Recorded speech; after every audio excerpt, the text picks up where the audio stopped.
manusia, Ia telah mempersembahkan doa dan permohonan dengan ratap tangis dan keluhan kepada Dia, yang sanggup menyelamatkannya dari mati. Dan karena kesalehannya, Ia telah didengarkan. Dan sekalipun Ia adalah anak, Ia telah belajar menjadi taat dan apa yang telah dideritanya. Dan sesudah Ia mencapai kesempurnaannya, Ia menjadi pokok keselamatan yang abadi bagi semua orang yang taat kepadanya. Dan Ia dipanggil menjadi imam besar oleh Allah menurut peraturan Melkisedek. Demikianlah sabda Tuhan. Syukur pada Allah.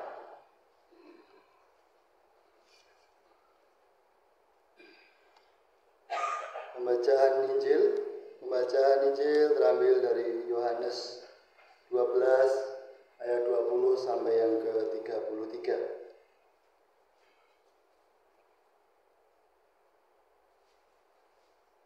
Yesus memberitakan kematiannya. Di antara mereka yang berangkat untuk beribadah pada hari raya itu terdapat beberapa orang Yunani.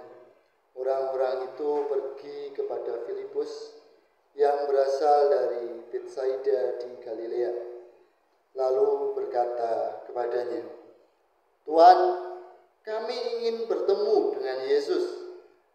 Filipus pergi memberitahukannya kepada Andreas.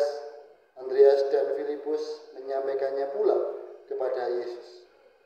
Tetapi Yesus menjawab mereka, katanya, "Telah tiba saatnya Anak Manusia dimuliakan.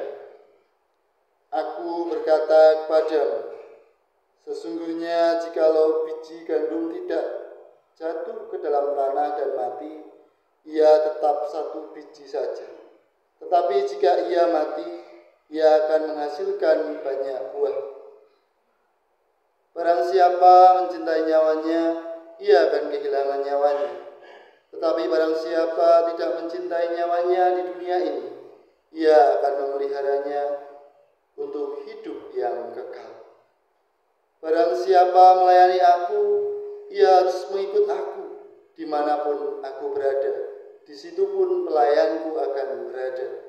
Barang siapa melayani aku, ia akan dihormati Bapa. Sekarang jiwaku terharu, dan apakah yang akan kukatakan? Bapa, selamatkanlah aku dari saat ini? Tidak, sebab untuk itulah aku datang ke dalam saat ini. Bapa, muliakanlah namamu. Maka terdengarlah suara dari surga. Aku telah memuliakannya, dan aku akan memuliakannya lagi.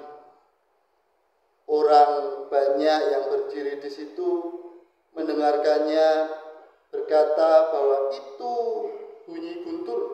Ada pula yang berkata, seorang malaikat telah berbicara dengan dia. Jawab Yesus, suara itu telah terdengar bukan oleh karena aku, melainkan oleh karena kamu. Sekarang berlangsung penghakiman atas dunia ini. Sekarang juga penguasa dunia ini akan dilemparkan keluar. Dan aku, apabila aku ditinggikan dari bumi, aku akan menarik semua orang datang kepadaku. Ini dikatakannya untuk menyatakan bagaimana caranya ia akan mati. Demikianlah Injil Yesus Kristus. Yang berbahagia ialah mereka yang mendengarkan firman Allah dan yang memeliharanya. Hosiana.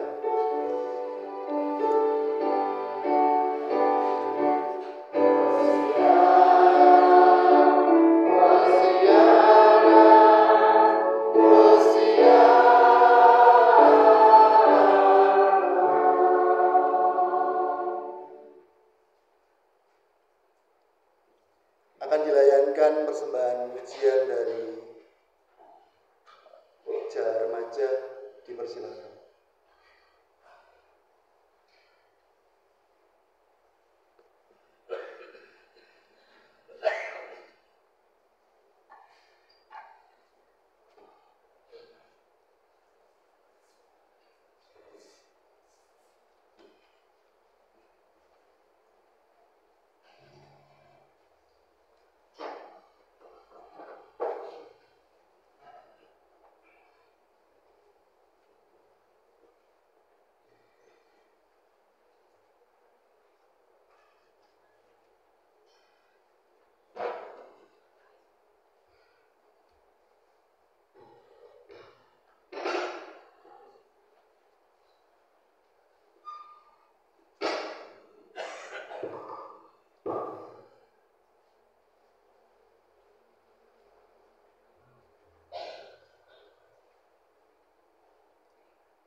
Selamat pagi Ibu Bapak dan saudara-saudara. Ibu Bapak hari ini sedang gembira? Senyum dong. Terima kasih sudah memberikan senyum terbaiknya. Ibu Bapak dan saudara-saudara, dalam kehidupan sehari-hari, ketika berbicara tentang pemimpin, pasti ada banyak gambaran tentang pemimpin. Misal, ada pemimpin yang demokratis, apa-apa minta pendapat anak buahnya. Ada pemimpin yang bertangan besi, salah. Lalu ada pemimpin yang kayak bukan pemimpin, tapi menjadi boneka. Dalam masyarakat Jawa setidaknya ada 3 hal penting yang berkaitan dengan pemimpin. Pemimpin itu harus bisa ngayomi, ngayemi, ngayani. Ngayomi apa Ibu Bapak? Melindungi, memberi rasa aman. Lalu kalau ngayemi, ketenangan, rasa nyaman. Nah yang terakhir ini, ngayani. Apa Ibu Bapak? Memberi kekayaan, mencukupi. Bisa juga ngayani ini memberikan sebuah kekuatan, dorongan. Jadi ketika menjadi pemimpin itu ada semangat. Dan ini kan ngayani kekuatan. Lagi ada yang menarik, ada sebuah tembang tulisannya Sri Sunan Pakubono yang keempat. Saya ingin mencobanya. Mungkin Ibu Bapak juga besok. Ono pocapanipun Adigung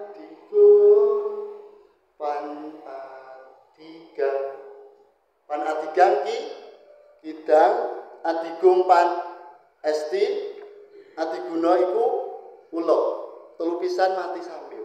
Mungkin lagu ini tidak asing bagi kita, dari teman-teman remaja juga pernah belajar. Jadi pemimpin kita diingatkan untuk tidak adigang, adigung, adiguno. Adigang kayak kidang, kijang. Kijang itu larinya paling cepat. Aku sik cepet dhewe. Lalu adiguno. Adigung riyen, adigung itu gajah. Aku rasa dhewe. Kowe nglawan aku tidak mati. Lalu ada adiguno itu ular. Bisanya berbahaya, omongannya berbahaya. Menarik memperhatikan apa yang menjadi teladan dalam masyarakat Jawa ini ketika kita hendak merefleksikan menata hidup sebagai imam-imam kecil. Ibu Bapak dan saudara-saudara, imam itu apa toh? Imam, mungkin pernah mendengar imam sholat. Pernah mendengar ya? Sebentar, selidi saya. Nah, saya punya sebuah gambaran mengenai Yesus sebagai imam. Oke, sebentar. Gambaran mengenai imam kita dapatkan dalam bacaan kita tadi. Yang pertama Yeremia. Yeremia sebagai nabi, dia sekaligus juga sebagai imam. Nah, ini ketika melihat Yesus sebagai imam. Yang menarik adalah ketika gambaran imam itu seperti ini, baju yang digunakannya, terus apa yang dia lakukan. Jadi dalam gambaran bait Allah itu ada banyak imam-imam. Mungkin kita pernah mendengarnya Sanhedrin. Itu jumlahnya 71. Lalu hanya ada satu imam besar yang boleh masuk ke bait Allah yang Maha Kudus. Makanya ketika Yesus mati, bait Allah tirainya terbelah. Jadi kita bisa datang dengan Tuhan dengan tanpa imam.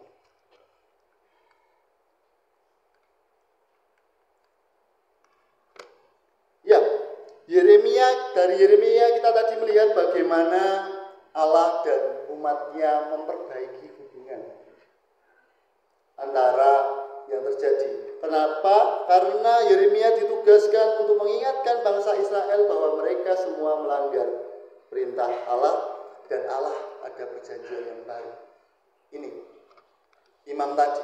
Imam menjadi perantara dari Allah dan manusia. Tugasnya mempersembahkan. Dan imam-imam ini memiliki banyak kewajiban. Yang pertama, dia tadi mempersembahkan kurban bakaran, lalu menjaga apa yang menjadi di bait Allah. Lalu imam-imam itu punya dua buah bentuknya koin. Mungkin bisa ditampilkan, Mas? Koin. Jadi ketika dia dalam bajunya itu digunakan sebagai cara untuk mengetahui apa yang menjadi kehendak Tuhan. Misal ketika seperti ini. Sebelumnya mungkin di koin-koin ini nanti akan dijatuhkan, misal bangsa Israel mau berperang atau tidak terhadap bangsa tertentu. Kita melihat contohnya dari Daud. Nah, koin-koin ini akan dijatuhkan oleh imam dalam rangka mencari kehendak Tuhan. Makanya itu diundi.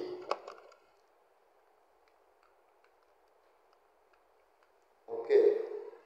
Ibu bapak dan saudara-saudara, memperhatikan bacaan kita tadi, ada kepedulian di mana Allah mau memperbaiki hubungan antara umatnya. Tindakan Allah ini menjadi sambutan bagi bangsa Israel, di mana ada perjanjian baru, ada nuansa hubungan yang baru, di mana ketika bangsa Israel mau bertobat, mau mengakui kesalahannya, ada pengampunan. Dan kita melihat juga apa yang dilakukan oleh Daud. Daud ketika berdosa merebut istri dari Betseba, istri dari Uria yang namanya Betseba. Itu dia mohon pengampunan dari Allah. Dan kita membaca litaninya tadi bersama-sama bagaimana Daud mohon pengampunan.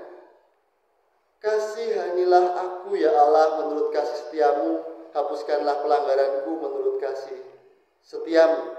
Itu mengenai pengampunan yang diminta dari Daud dengan mengakui dan menyesali dosanya. Ibu bapak dan saudara-saudara, rahmat pengampunan itu kita terima dan kita lakukan. Kita awali dengan yang namanya pertobatan. Dalam PPAGKJ ada setidaknya 2 pertobatan. Yang pertama pertobatan dasar. Pertobatan dasar itu yang belum percaya menjadi percaya. Lalu yang kedua adalah pertobatan senantiasa. Jadi kita senantiasa bertobat ketika kita menjadi pengikut Kristus. Nah, menarik memperhatikan bacaan kita tadi terkait dengan bagaimana Yesus memberitakan kematiannya. Ada hal yang kita bisa jumpai, di mana ketika Yesus memberitakan kematiannya, dijumpai di antara mereka yang berangkat untuk beribadah pada hari raya itu terdapat beberapa orang Yunani. Orang Yunani yang mungkin orang jauh-jauh dari tempat yang lain, bukan orang Yahudi, bukan bangsa pilihan, tapi mau datang.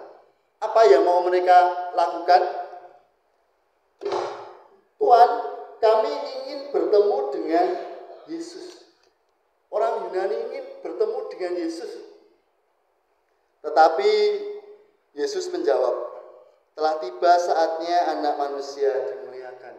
Jadi alih-alih menerima kedatangan orang Yunani ini, Yesus tetap berfokus pada apa yang mau dikerjakan. Ibu bapak dan saudara-saudara, memperhatikan kehidupan kita, menata hidup sebagai imam kecil, ini berbicara mengenai bagaimana kita memperhatikan kebiasaan kita. Menata hidup kan berarti dari kebiasaan. Ada banyak kebiasaan yang bisa kita teliti kembali ketika menjadi pengikut Kristus.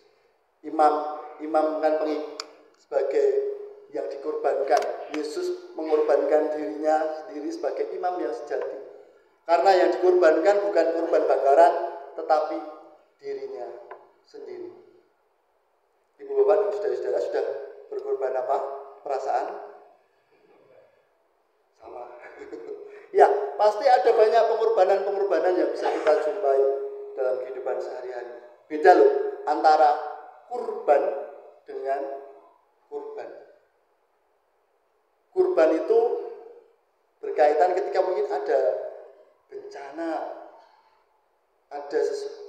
sesuatu yang di luar keinginan kita. Tapi ketika kurban, pakai itu merupakan ada kesediaan diri untuk rela rendah hati.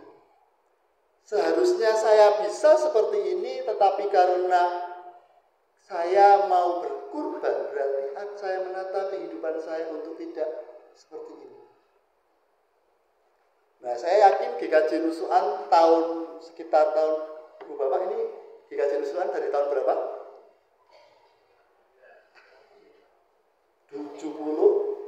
86. Langsung sebagus ini? 68. Apakah GKJ Nusukan langsung sebagus ini?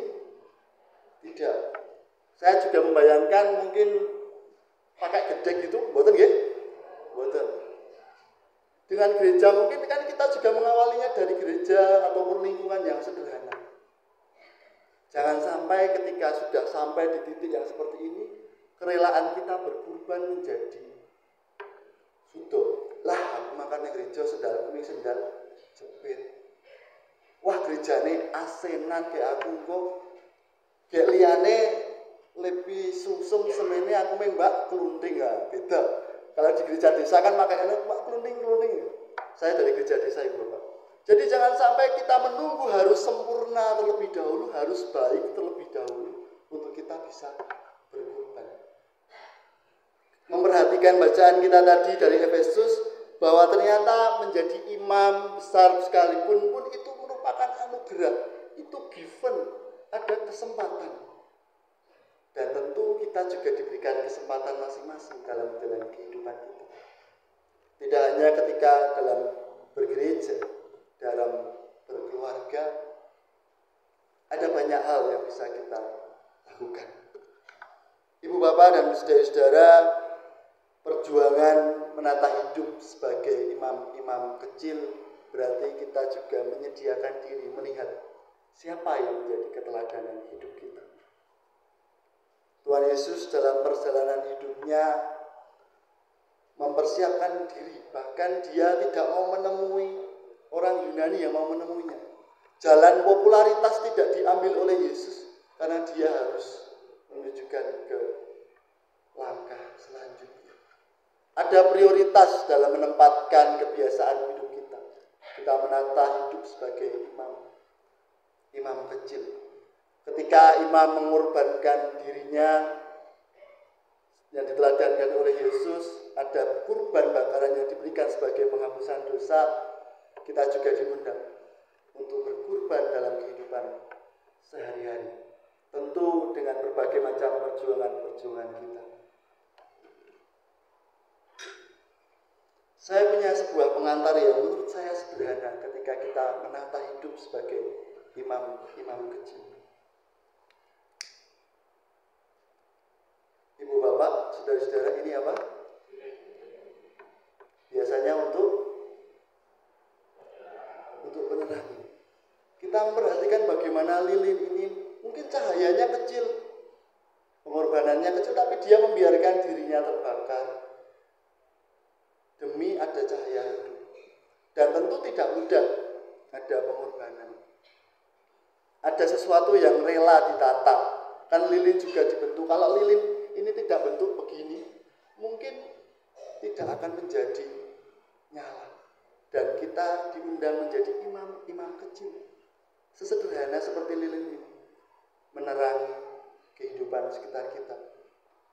Dengan cara seperti apa? Mungkin kita bisa mulainya dengan saling bertegur sapa. Katanya kan GKJ Gereja Kristen Jawa. Apa yang menjadi Jawa ini kan menjadi sebuah pertanyaan besar. Sejauh manakah Jawa kita? Tidak perlu berbicara tentang Jawa-Jawa yang besar, tapi kita mulai dari sopo aro. Dari bertegur sapa, senyum.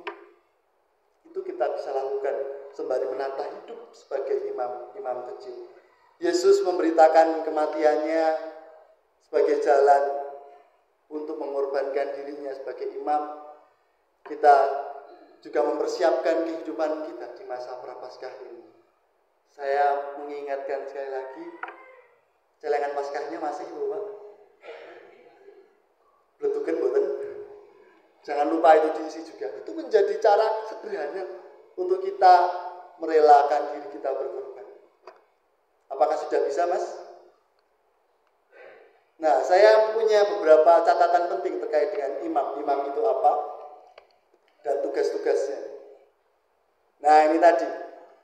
Namanya Urim dan Tumim. Nah, ini yang digunakan untuk mencari kehendak Tuhan. Lalu fungsi imam besar ini menjadi mediator antara Allah dan umat. Lalu dia mempersembahkan kurban perdamaian berupa penghapusan dosa dan penghapusan salah. Jadi gambaran imam besarnya seperti ini. Tapi Yesus lebih dari ini. Karena ketika imam besar mengorbankan, Yesus mengorbankan dirinya. Dan saya tadi sederhana kita menjadi lilin kecil. Ibu bapak dan saudara-saudara, saya ingin menutup percakapan kita pada pagi hari ini dengan mengajak kita untuk menyanyikan sebuah lagu yang mungkin ibu bapak pernah mendengarnya. Ku mulai dari diri sendiri. Bisa nggih? Kita akan dibantu oleh pemandu dan pengiring.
Kita mulai dari keluarga kita.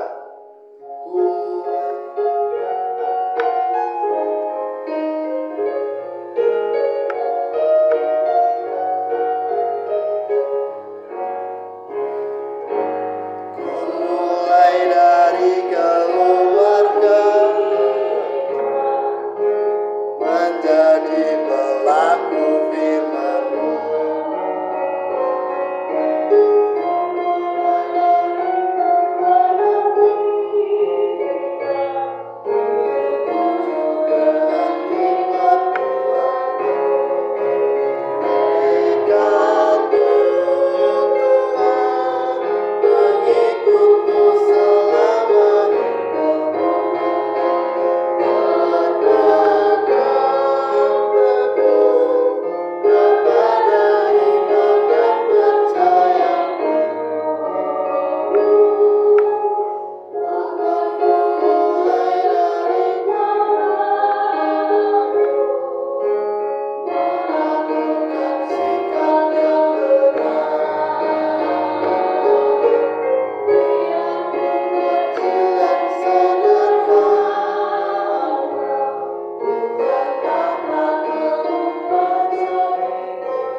Jadi kita mulai dari kehidupan kita yang sederhana dengan kurban-kurban yang bisa kita lakukan. Sebagaimana Yesus sebagai imam besar, dia mengorbankan dirinya, memberitakan kematiannya untuk menebus dosa manusia. Kita sebagai pengikutnya, kita juga diundang untuk berkurban, menjadi imam-imam kecil, menjadi pemimpin-pemimpin yang tentu seperti awal tadi, tidak adigang, adigung, adiguno. Amin. Satu dua kita.